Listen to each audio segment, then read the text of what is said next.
Welcome, everybody. I'm Nick Shockey. I'm SPARC's Associate Executive Director, and we are really excited for today's discussion on the intersection of open access, AI, and attribution. Uh, and as we're starting today's session, and as more folks are joining the session, I'd like to invite folks just to introduce yourself very briefly in the chat. And if you'd like to, feel free to share any resources that you've found personally helpful when navigating issues related to AI on your campus. I hope today's conversation will be helpful towards that end, but I also never want to miss an opportunity to tap into the kind of collective expertise that's present in a space like this. Um, to that end, we also hope you'll stay active in the chat throughout the session today. Please chime in and share any relevant experiences or thoughts in the chat early and often. For questions, we would definitely ask that you use Zoom's Q&A functionality that will help us a bit in facilitating today's conversation, and keeping track of all of those. And it will also allow you to ask questions or even make comments anonymously and upvote others' contributions. Um, Also related to that, we would invite you to use the Zoom reaction button liberally. We're not in a room together in person, but we've definitely found that finding the Zoom reaction feature can help recreate like at least a teeny slice of what it's like to be together and sort of get a read of the room. And we are also recording today's session, so just be aware of that, particularly if you use the raise hand functionality and come off mute to ask a question, during the discussion part of today's session. For us at SPARC, like I think all of you, I'm sure AI really has become a constant topic of conversation and a growing area of our work. It comes up across all of the constituencies that SPARC works with, including libraries, policymakers, administrators, and funders. And we recognize that the new advances and opportunities that AI enables, as well as the very real risks and harms attendant with it. And we also recognize that it's an issue that our member libraries have been grappling with for some time now. Specifically in SPARC's negotiation work, AI has become a fixture of our conversations, and particularly in our vendor-specific negotiation discussions. We've seen more and more publishers attempt to add terms into contracts that restrict the use of AI tools in conjunction with licensed content. And we've also seen more libraries have varying degrees of success in pushing back on those terms.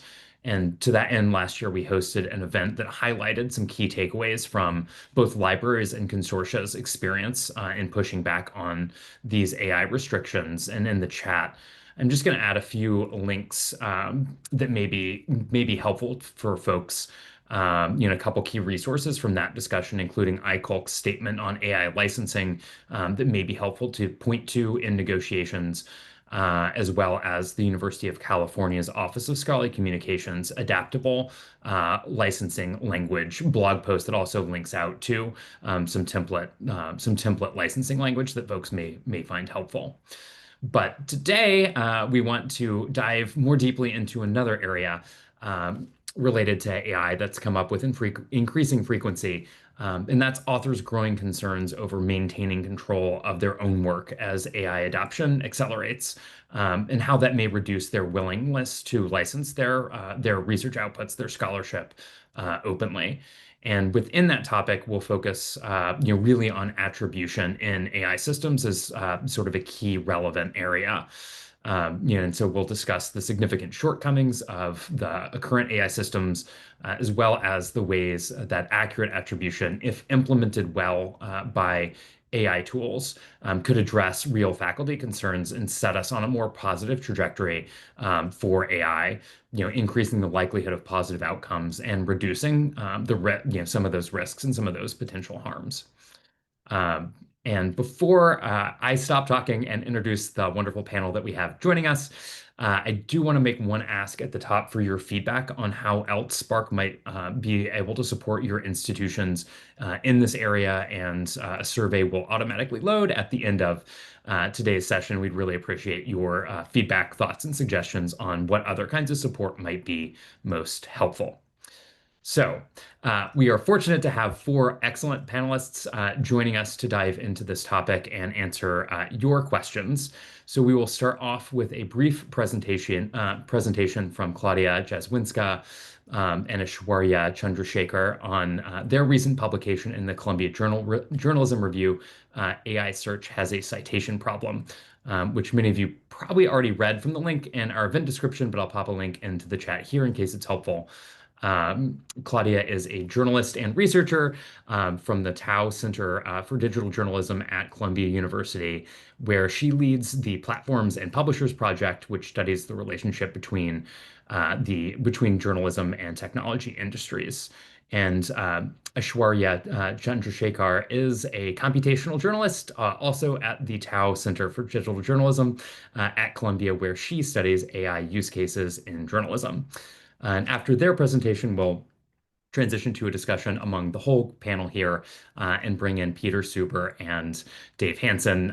Peter is the senior advisor on open access at the Harvard Library and director of Harvard's open access project within the Berkman Klein Center. And Dave is the executive director of Authors Alliance. Prior to that, serving as Duke University Libraries Associate University Librarian and lead for copyright and information policy. So with one last bit of encouragement for you all as participants to jump in actively in the chat and add questions in the Q&A, I will go ahead and turn it over to Aisvarya and Klaudia to kick things off today. Over to you both. Thank you so much for having us. I'm really excited to be invited to speak with this community, and I hope that some of the research that we've been doing in the journalism space resonates with what you folks have been dealing with, and hopefully we have some useful insights for you.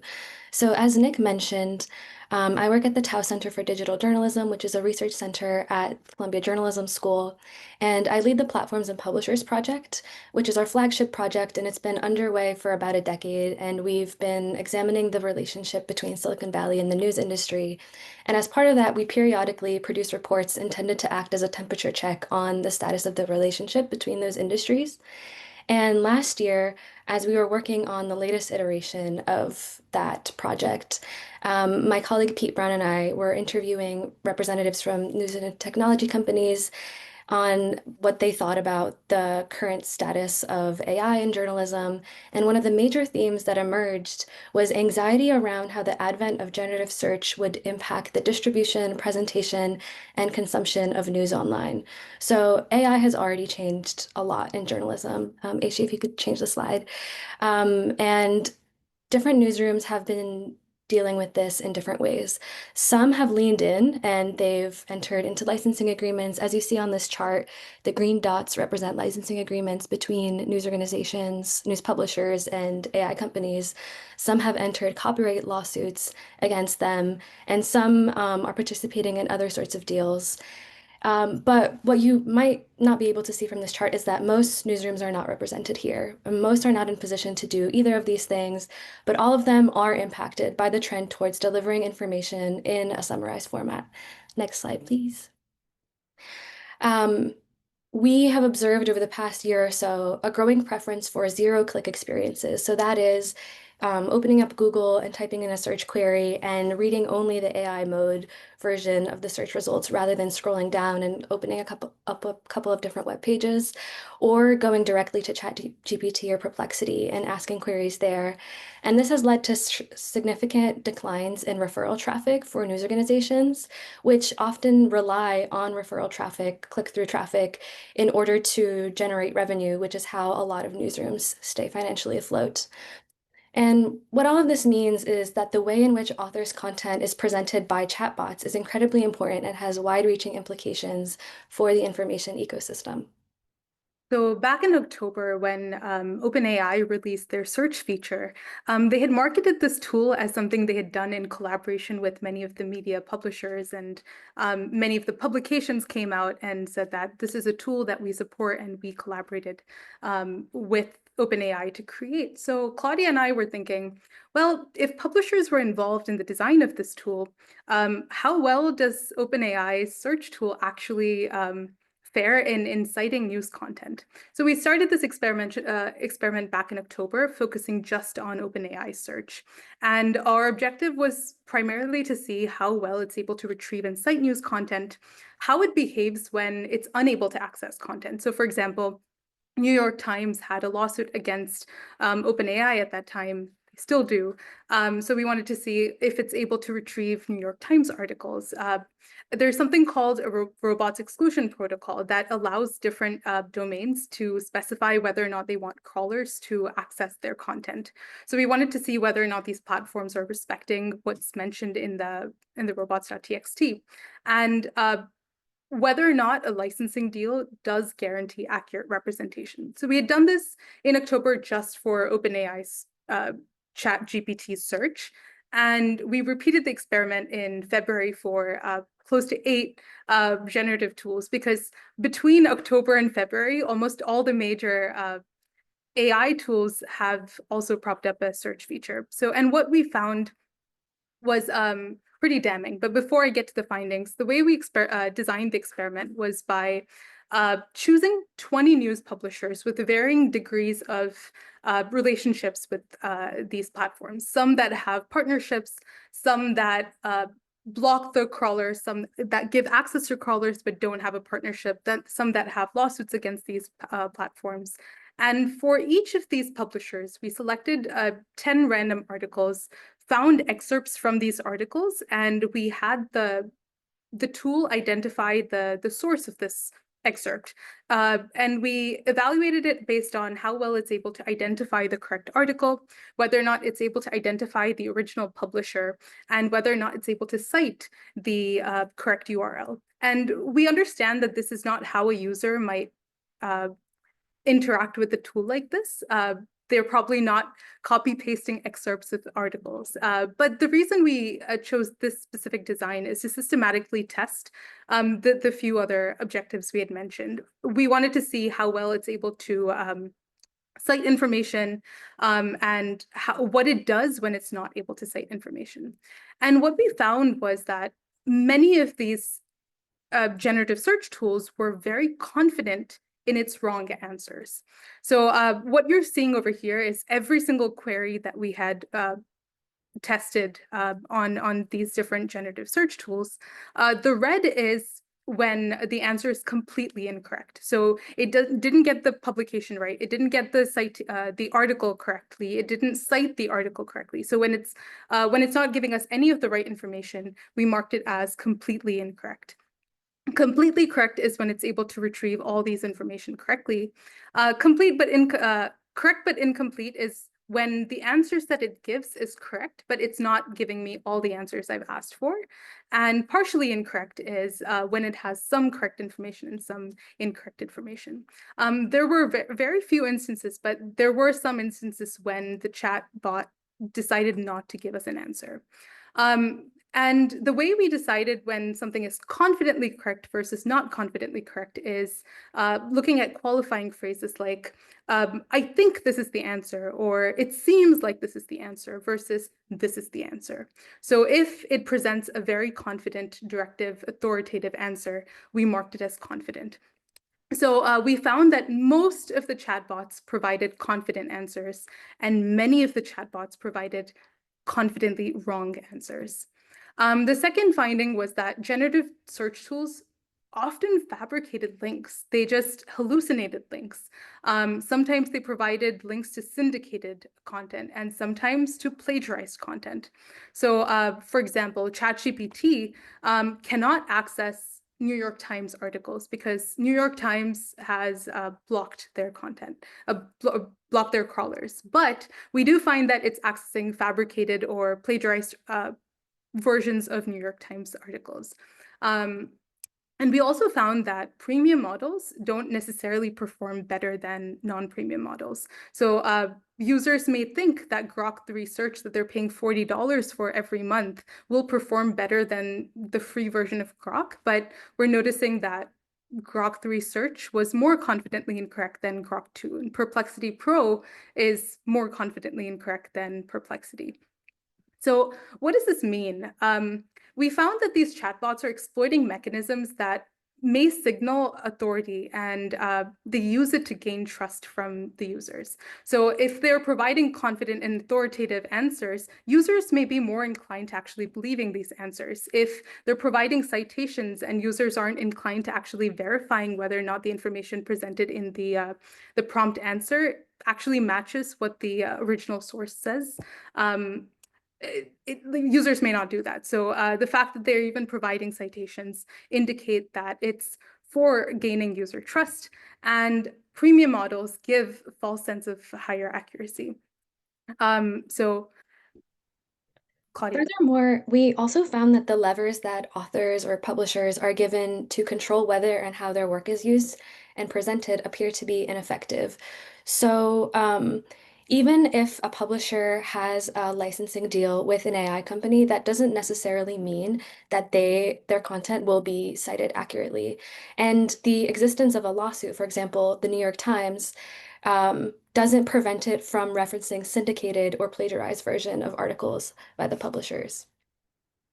Also, next slide, please. We found that the robot exclusion protocol isn't necessarily being honored. So it's not a legally binding protocol. It's just basically internet etiquette. And oftentimes, or on certain occasions, we found that chatbots seem to be bypassing the robot exclusion protocol preferences of news publishers. And several chatbots didn't even disclose the crawlers that they're using to scrape content, making it impossible for news publishers to even opt out if they wanted to. And we also found that in some cases, when news outlets blocked crawlers, chatbots cited syndicated and plagiarized versions instead. So how can these issues be redressed by AI companies? We have a couple of suggestions, but we're hoping this community might have more ideas from here. We think that AI companies should do more to respect content creators' crawler preferences and only scrape and cite original content rather than plagiarized versions. We also think that they should adhere to higher standards around adequate and accurate attribution. And we also think that they should incorporate clear signals of confidence in their outputs so that the user can make a judgment call for themselves about how much to trust it and how much more work to do in order to answer their query. Thank you. Thank you both so much, Aisvarya and Klaudia. And so sort of pivot, that I think really excellent analysis that I think is really helpful for our community in thinking about, sort of how this problem's being tested in, sort of another area. Sort of Peter, I want to come to you first. Great if you could talk about, faculty actively, want their work indexed and made, by Google. They want it to be as discoverable as possible. In places like Google Scholar, but have very different feelings often when it comes to their work being used by AI tools. And being used to train large language models, particularly those mentioned by Klaudia and Aisvarya. So to sort of help pivot the conversation back, a little bit towards an academic context, could you share a little bit about how attribution, or the lack thereof, might sort of play into faculty concerns around AI? Sure. First, let me start by thanking Klaudia and Aisvarya for their eye-opening research. It's wonderful, and it prevents us from settling on oversimple answers to this problem. That is, we could just demand better attribution, but it doesn't follow that we're going to get it. And that's something we can talk about later. As an academic, first of all, I'm a publishing scholar in my fields, which are philosophy and law, and I want AI tools to train on my stuff. I don't care if they pay me. They don't have to ask me permission. And I know I'm not, let's say, representative in that respect. There are a lot of academics who don't want that. And I've been trying to understand their objections. And I've read a lot of objections from people who are hopping mad, but I haven't read too many clear explanations for why they're hopping mad. So I have to hypothesize and then answer the hypothetical objections. One hypothetical objection is that these companies are very rich and they're getting richer off my stuff and they're not giving me a cut. And that's not a bad objection, except it's also true of Google. And most of most scholars want to be indexed in Google. And they don't care that it's making Google richer by enlarging their index and making it more useful. They want to be discovered. They want their work to be found. And then when authors who work in the same fields do find their work, the authors tend to cite it. And when Google helps people find you, they help you find work with your name on it. In other words, you're going to get credit or attribution for the work that those searchers find and eventually use. And that overcomes whatever objection they might have to the fact that they're helping a rich company get richer without receiving a cut on their own. And insofar as that's the objection, I think having AI tools give proper attribution would answer the objection. I think scholarly authors would want to be crawled by AI tools just as much as they want to be indexed by Google, assuming they could get proper attribution. Authors want to be indexed in Google, but they also want to be cited by other authors. That is, they want attribution from humans and from tools. And I think it just follows that they would want attribution from AI tools. There are other objections that I can imagine. One is AI tools are not very good today, and some of them are shockingly bad. And if they crawl my stuff and use that to generate bad answers to important questions, factual questions in my own area of research, then they're dumbing down the public, and maybe they're even mangling and oversimplifying my conclusions, my findings, my scholarship. And I don't want any part in that. That's not a bad objection either, but it doesn't take into account that the quality of AI tools is getting better all the time. Another objection is that they're violating my rights as a copyright holder. This is a confused objection, I think, because most of the time the authors are not the copyright holders, even though they ought to be the copyright holders. Most of the time, if the work is already published, they've transferred the important rights to publishers, and it's the publishers whose rights might be infringed upon. But if authors really cared about this, about their copyrights, they would take more steps than they take today to retain these rights instead of transferring them to publishers. But that's an important movement. Dave and I are working on that with many others, but it's still a minority position. Some scholars succeed in retaining their rights, but most authors don't even understand the issue. And yet many of them, I think, are objecting to have AI tools crawl their stuff. So in short, I think the objections are fairly groundless. And insofar as the objection is based on making a rich company richer, and AI tools would suddenly look like Google. They would be friends rather than enemies, if only they would give proper credit. Thanks so much, Peter. And that theme of attribution that ran through your answer there, I think is something I definitely want to get Dave to weigh in on as an author's rights expert and an expert in this area. And so, Dave, that attribution requirements are a fundamental element of open access, right? They're a fundamental element of all Creative Commons licenses, aside from a CC0 public domain dedication, and that requirement for attribution for those using these licenses is very much a real one. And so, could you speak a little bit to how the attribution requirement in open licenses can protect authors' interest, in being cited when their work is used by AI systems? Sure. So, and first, I want to say thank you for that fantastic presentation at the beginning. This is such an interesting project that you're working on. So, thank you for that. And I think it does shed a lot of light and raises some issues that are very similar that come up with academic content. Of course, the business models are a little bit different between academic publishing and news. So as far as open licensing goes and the attribution requirement, I think that it actually is a really powerful tool to try to push AI developers towards solutions that provide better, higher quality attribution.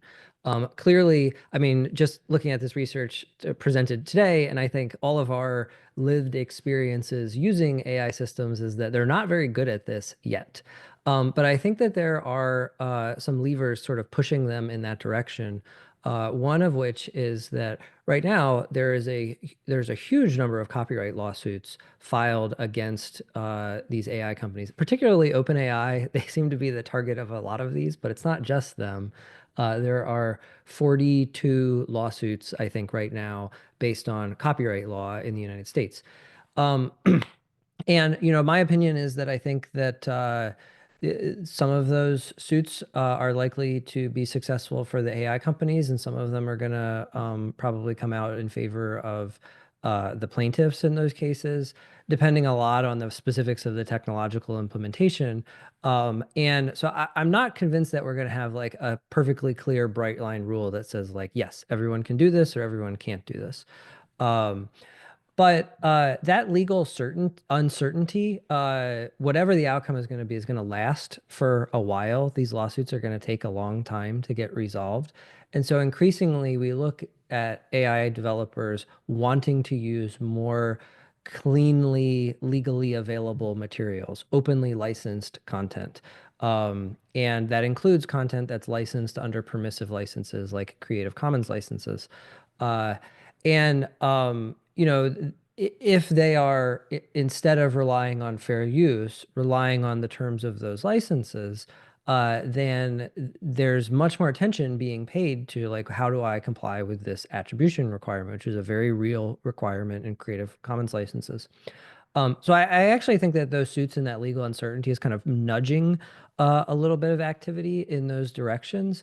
And in a different context, we've seen at least one company really take some steps to implement something here that is kind of workable. So the one, it's a very different context, but if you look at the GitHub Copilot, it's kind of interesting to see how it has implemented code attribution, open source licensed materials.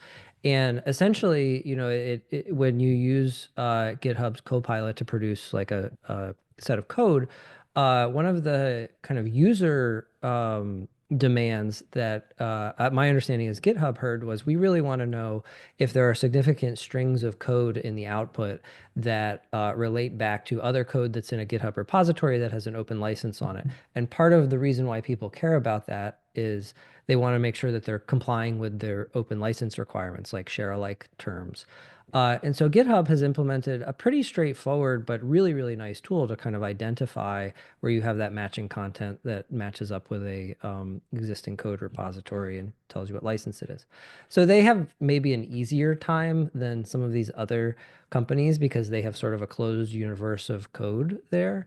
But it's a really neat thing, and I think indicates that there are some potential solutions that could be developed here. So all of that is to say, I think we're kind of nudging in the right direction. But it's also the case that these AI companies have said, yes, attribution, we know that authors care about that. We know that publishers care about that. And I've heard the same thing for like 3 years now, and they're still not very good at it. And I think we're only just now kind of getting to the point where they have really strong incentives to try to address some of these deficiencies. If I could ask a follow-up on that, Dave, I appreciate that sort of very broad overview of all the pending litigation on whether or not using copyrighted material for training AI is fair use. Is there any extent to which the ways in which those cases are resolved will impact openly licensed content? Like would if the courts come down more on the side of it being fair use, would that materially change anything related to like attribution requirements, that are part of CC BY, or other Creative Commons licensed content? Well, this is a really good question. So in most of these suits, what you have going on are really two, in my mind, and a lot of people's mind, really two separate legal questions that are sort of mushed together. And so the one question is whether training an AI model on copyrighted materials is fair use. This other question that has sort of been mushed together with that is whether using that model and implementing it in a system that produces generative AI outputs is also fair use. And that's where, like, the New York Times suit is a great example. For those of you who have seen the complaint in that suit, they have this screenshot in there that shows like a New York Times article, and then like a paragraph of text from a New York Times article, and then a paragraph of text produced by ChatGPT that's like 80 or 90% copied content, like almost exactly the same. And it shows like, wow, the output looks substantially similar to the input that was trained. And so those are kind of two separate questions. And I think a big issue will be whether the courts actually cleanly separate those things. The fair use case for training a model is, in my opinion, much, much stronger than creating and implementing a model in a system that produces outputs that look substantially similar to inputs. So where the open license piece fits in that is to the extent that the courts really don't want to draw a line between there and just say, yeah, we're looking at this holistically, and if the outputs look similar, then that's what matters. Then I think that will push AI developers even more strongly towards relying on openly licensed content that they can say, well, it's fine. We can reproduce as much as we want out of this as long as we comply with like the attribution requirements. That's really helpful, and I'll get us back on sort of the main topic, but just because it's such a rapidly evolving area, and I think one of intense interest to most of the folks on the call, are there any resources that you, Dave, sort of would point to for staying up to date, or if any of the rest of our panelists have suggestions, would love to hear them. But I know somebody put in a link to ChatGPT is Eating the World as one resource. I'm just curious if there are any others, that folks just might find helpful as like an ongoing source of like what's the current state of play with this pending litigation. I guess I'll stop talking after this because I just had a long string of talking. But ChatGPT is Eating the World is fantastic. You get like the most detailed news you could possibly get about ongoing litigation. But it's really, really good. The two cases I would tell people to pay attention to that are happening right now is there's Cadre versus Meta. And this case is currently up before a district court on a fair use question. And then the other is a case called Bartz versus Anthropic. So those are like, if you want to know the two cases to pay attention to, those are them. The other resource that I think is pretty good is Ithaca, the company, the nonprofit that runs JSTOR, has a AI license tracker. And what this is a tool or a tracker that looks at academic publishers who have entered into AI licensing deals with different technology companies. I think that's super helpful to understand just what's happening behind the scenes. Yeah.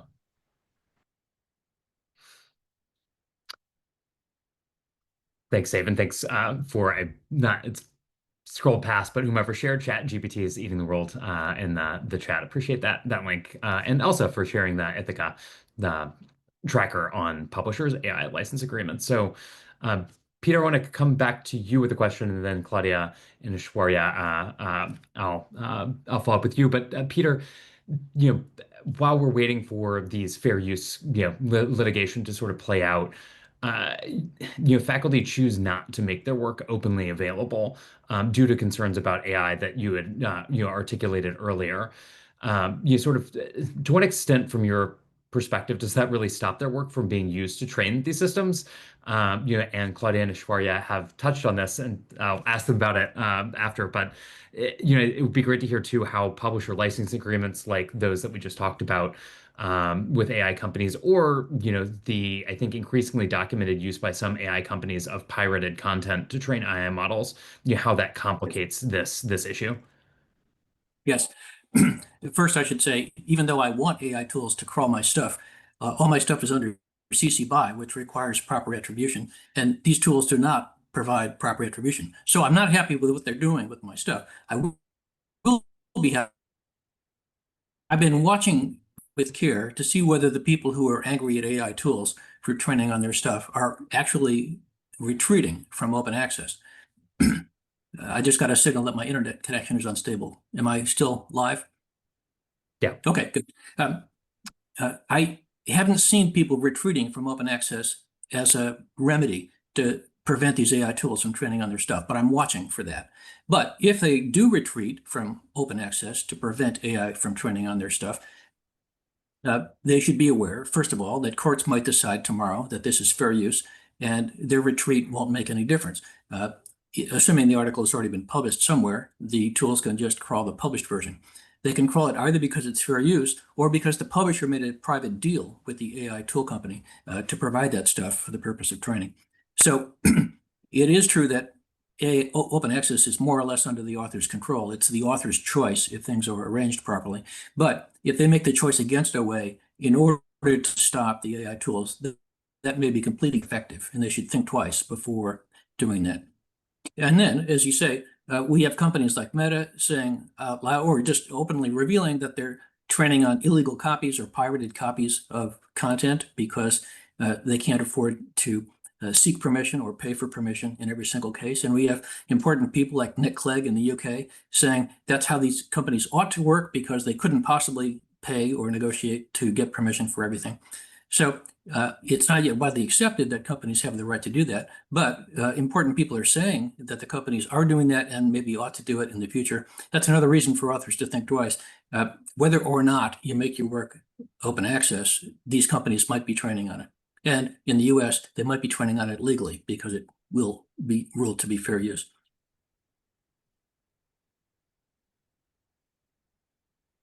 Thanks, Peter. And Yeah. so coming back to you both, Klaudia and Aisvarya, your findings, as you mentioned, cataloged instances of AI tools citing, what you described in the article as unauthorized copies of news articles.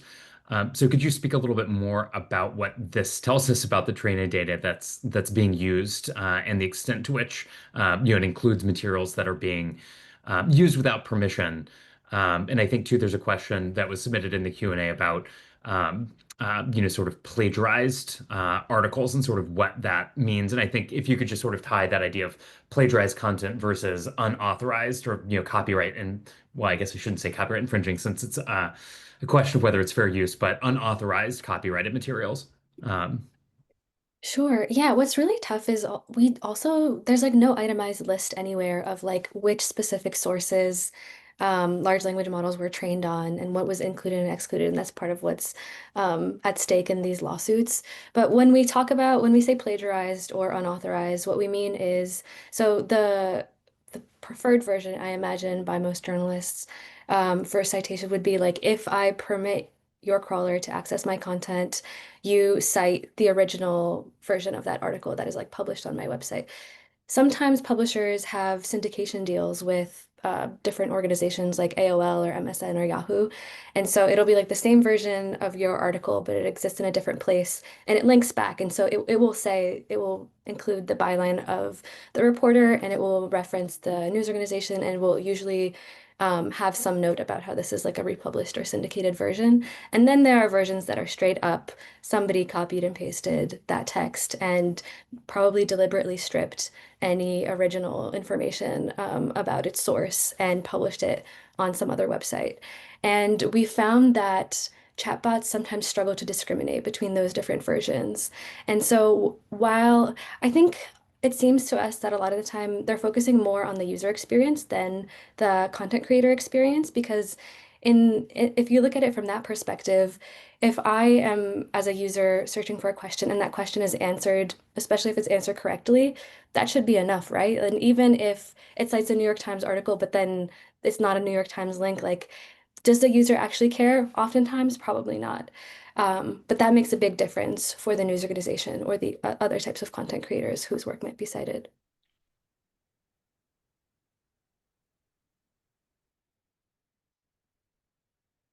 Aisvarya, anything you'd add? No. I think Klaudia covered it.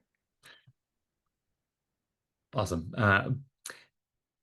So Dave, I know you've been talking quite a bit to publishers as well, sort of about these issues, academic publishers rather than sort of the news outlets that Klaudia and Aisvarya were referring to.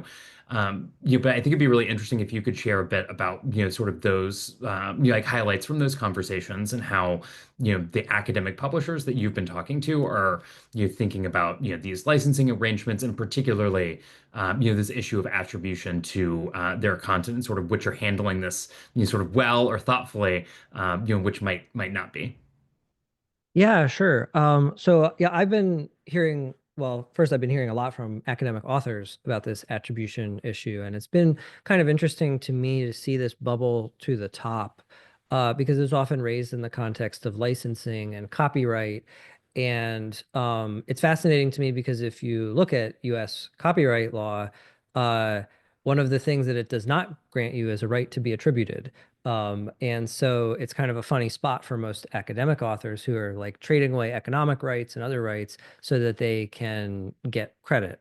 So just as that as sort of a backdrop, I had a couple of conversations, an ongoing series of conversations with different publishers who have been exploring the idea of having their publications used by AI companies in a variety of ways, not just as like data for foundation model training, but also in like retrieval augmented generation kind of settings where pieces of that those publications will actually be returned in user searches, similar in a lot of ways to like OpenAI's search that's rolled out.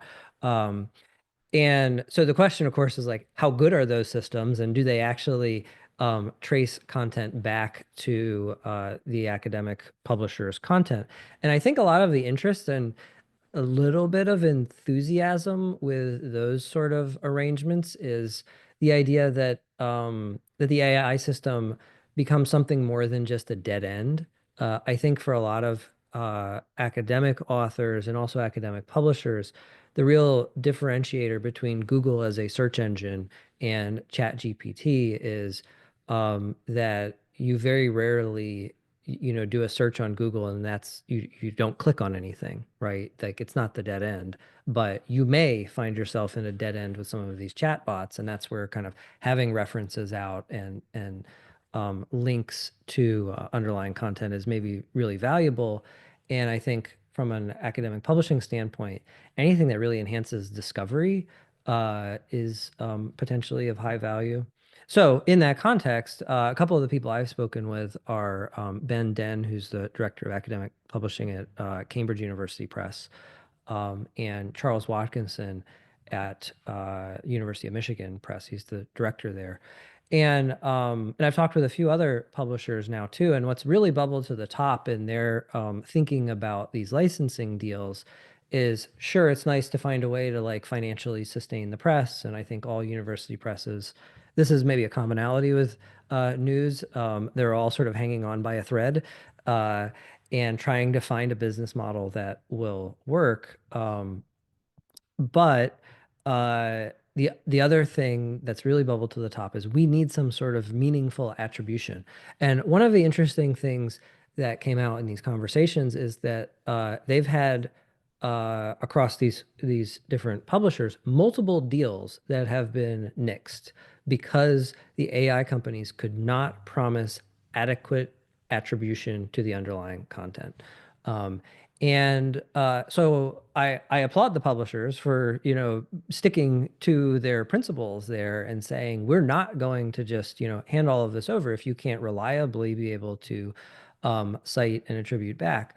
So I think that's really great. But the other thing that tells me is that maybe the technology is just not there yet, or it's not, it hasn't been prioritized enough to make this work in a reliable way. Um, so these publishers have not given up on the idea. My understanding is they're still actively exploring what this might look like. And there are some AI tools that we're starting to see roll out that are very specifically focused on research applications like Cite.ai, which you would think would be good at citing stuff, to help bridge this gap between the citation and attribution needs that the academic community has and what we currently see in kind of consumer mass market versions of these tools. Thanks, Dave. And I know, Aisvarya and Klaudia, this connects to one of your findings that content licensing deals with news sources provided no guarantee of accurate citation in chatbot responses. And so as we've talked about, as Dave just alluded to, is a growing number of academic publishers are striking these kind of licensing deals. I imagine that results in interesting ones. So do you have any sense of what might improve the accuracy of citations by AI chatbots? Yeah, I think this is also a field of study many people are trying to understand. It's called generative search optimization now. But what we found was that even though content licensing deals don't guarantee that your content is accurately cited, it does increase the chances of your content being accurately cited, just because you're giving these tools complete access over your content. So we are noticing that these platforms are a bit more cited than non-licensed platforms. But even if you have a partnership, even if you have a licensing deal, it doesn't mean that the platforms are equally cited. For example, a Financial Times may be more cited than a local publisher like Philadelphia Inquirer. So the size of your organization, your website's SEO does play a huge role in whether or not your content is discoverable by generative search tools.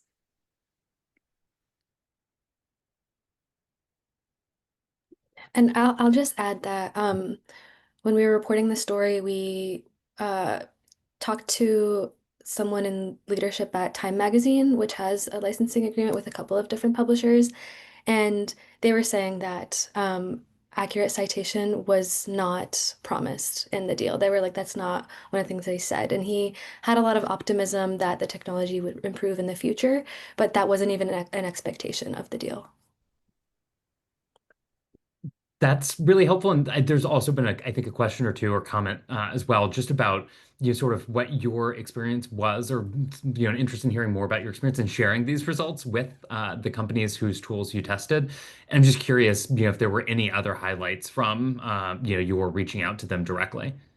Sure. So actually, what's interesting is it was tough to get folks to agree to speak on the record for this. I think because if you have a licensing agreement, you're afraid of like breaching the contract or saying something against the company. If you don't have one, you might want one in the future. So you also don't want to put anything out there that might compromise that. And so there were a few people who were actually willing to speak with us on the record. And we also, ahead of publishing the story, we obviously reached out to all of the companies whose tools we tested, and very few of them responded to us. Some of them gave us just like very generic statements in response to our research that didn't really address any of our questions. And I don't think they expected, and we also didn't expect for our research to have as wide of a reach as it ended up having. And within a week of our research being published, we had several of the large AI companies reached out to us and asked for meetings. And we were really concerned about what would happen in those meetings, like whether they might sue us or, accuse us of libel or whatever. And in fact, it wasn't the legal teams or the comms teams from those companies, but it was the engineering teams. And they were like, "Thank you for bringing this to our attention. We never considered this. We didn't realize how important this was to news publishers." And we were very surprised by that because, like some of these companies, especially the ones that have been around for a longer time, like they have folks within those companies whose job it is to liaise with the journalism industry. And it seemed to us from those conversations that conversations that are happening between those parties were not reaching the engineering teams and the people who are actually like building and deploying the tools and the ones that were actually having the impact on the industry. That's really helpful. And I think I really appreciate your sharing that, because I know that it's of interest to folks, especially judging by some of the questions that came in. I also, raises one other point that I want to explicitly thank you for doing this research, which is just that it's it's not easy to criticize these very large companies. I know from other work that we've done in totally unrelated areas, just and reporting on sort of concerns related to very large vendors, that it requires a huge amount of work, and some courage to do. So just wanted to express a huge amount of appreciation and admiration for doing this work, publishing it, and sort of taking on these issues directly. Uh, and love the other folks adding reactions in the chat. Um, so I want to pivot now a little bit to address something that's sort of cropped up already in our discussion, also in the Q&A that's been coming in, which are various questions about sort of so what do we do? What do we do now? How might we be effective in trying to encourage more accurate citation, or that as a requirement. And so just to kick off this discussion, Peter, I would love to hear your thoughts on sort of what value you see in sort of our community, in academic community, researchers, librarians, sort of working to shape norms, potentially regulations, policies, so that attribution is something closer to non-negotiable, rather than a really acute shortcoming, as we've seen. Yes, good question. First, as Dave pointed out in his opening remarks, we're already giving AI tool companies good incentives to do proper attribution. And every day, some AI company or some AI tool makes some horrible blunder and is exposed for it. For example, just yesterday, RFK's Make America Healthy Again report was found to have 7 made-up citations. We don't know which tool made them up or which person in the agency used AI to write the report, but these tools are embarrassed all the time by low quality. And I think they're very sensitive to their reputation for quality.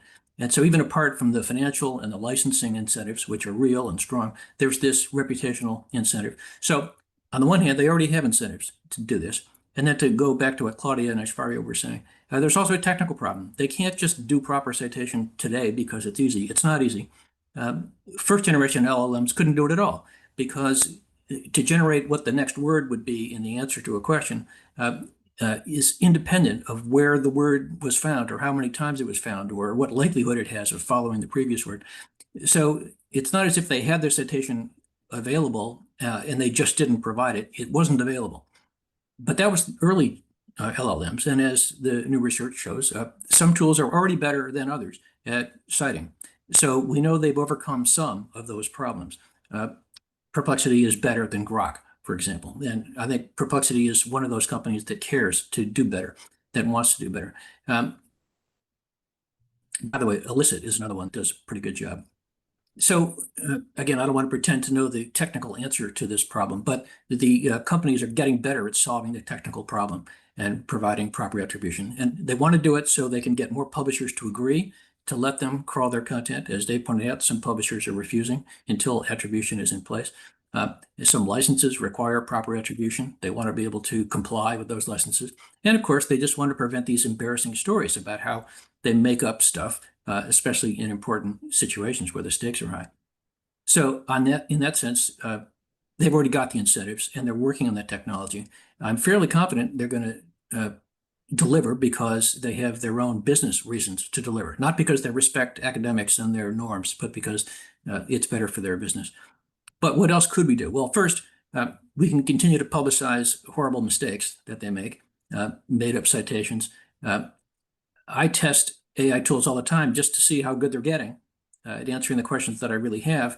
I don't publicize this much because I'm not very systematic. That is, people who do it scientifically, like Klaudia and Aisvarya, are much better at publicizing these tests than I am. But I think a lot of people are doing the same thing, and maybe we should do more to publicize these anecdotes as opposed to systematic tests.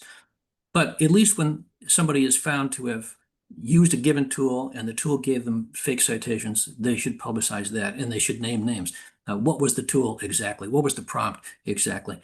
And then I've been wondering about something. I don't have a worked out answer to this, but I know a lot of universities and libraries that run open access repositories are asking themselves, should we allow AI tools to come in and train on our stuff? By the way, sometimes they're coming in to train anyway without permission. But my half-worked out question is, if they did it well, if we made them promise attribution and then blocked them if they didn't provide proper attribution, then what could we do to reward them or cooperate with them if they did provide proper attribution? And I think there are several things we could do, and most of them involve connecting our good metadata with their answers and their results. So they don't merely have a title and a link. They've got other metadata to go with it as well. Most repositories tend to have a good collection of metadata because it's generated by human beings. We could do that. We could say, yes, we will not only let your crawler in to train on our repository content, we will collaborate with you. We will cooperate with you. We will enhance your results with our good metadata if and only if you do proper attribution. And we're going to be monitoring that. We're going to be testing it. And if you don't give good attribution, we will withhold this cooperation. And by the way, I welcome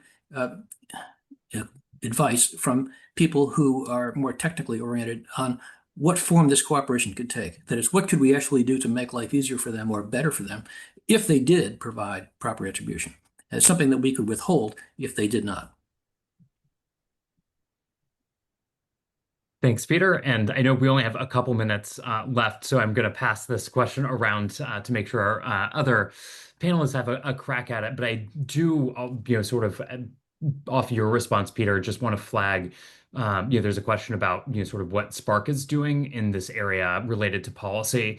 I just wanted to flag that, because provenance tracking and attribution are, of such central importance to the library community. We are in active, dialogue with Hill offices that we're meeting with, sort of gauging their interest, in these issues, their awareness of these issues, and potential willingness to take action in this area. So it's still an evolving situation, but wanted to flag that it is very much an active area, and one where we'll keep members apprised as their developments. So I will stop. So I at least save you 45 seconds or 60 seconds each to respond. Dave, would love to get your sort of thoughts on what the community can do, and maybe if you have a second, responding to Ross's point about attribution stacking and sort of balancing the right to attribution with not making it unworkable.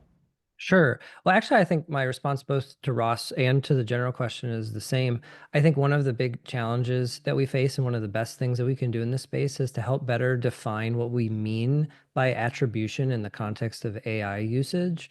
I think it's, we all have kind of a gut understanding of what we think, but there are lots of types of uses of our works that, like, attribution, particularly attribution with like strong legal requirements behind it, could be actively harmful for development of these systems, right? Like, I don't need to be attributed because my work was scraped and the AI system gleaned something about the structure of how to, put together English grammar, right? Like, there are lots of things that fall way below the threshold of attribution. And I actually think that I mostly agree with Ross. Like, I think that putting really heavy-handed legal requirements behind attribution is a potentially harmful thing and could be more destructive than helpful. And so we got to be very limited in how we do that, and try to really get out of these systems the types of attribution that we really care about, and not all of the other stuff that might just kind of accidentally happen along the way because of over-aggressive licensing restrictions. Thanks, Dave. And Aisvarya and Klaudia will give you both the last word, and it would be great in particular to hear if you see any opportunities between the academic community to potentially collaborate with the communities that you're embedded in and been sort of doing this work on behalf of. Yeah.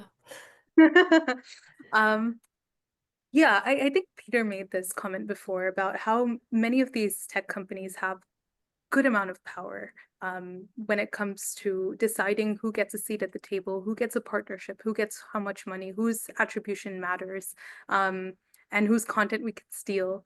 I think every opportunity these organizations, these communities can take to put pressure collectively on these tech platforms we should try to take it. So if that means we should collectively as publishers and academic institutions get together and put pressure on these tech companies and demand the attribution as we would like to see in these platforms, we should. Great. Well, thank you all so much. This has been such a great conversation. We tried to get to as many of the participant questions as possible. I know we left some behind, and also, like, don't want to, elide over some of the other significant problems with AI, like its, incredible, and significant environmental impact, that were raised that, I think are absolutely part of this, this discussion. But again, want to thank our speakers for taking the time to join us.